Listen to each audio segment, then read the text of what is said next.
So I've swapped to the mid-rise. This is the Timu metal drop leg, whatever this is, highlighting the versatility of the Blade Tech quick release system. And so I'm going to try this out, and then I also have one that is just on the belt mount, and I'll try that out.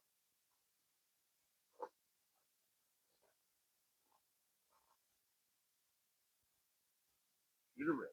Ready?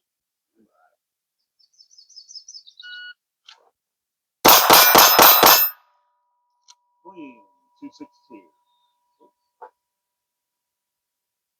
You're ready. Ready?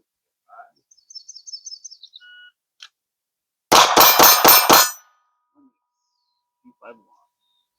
This will be with the reload. Mildred with a reload. 210 horsepower. Yep.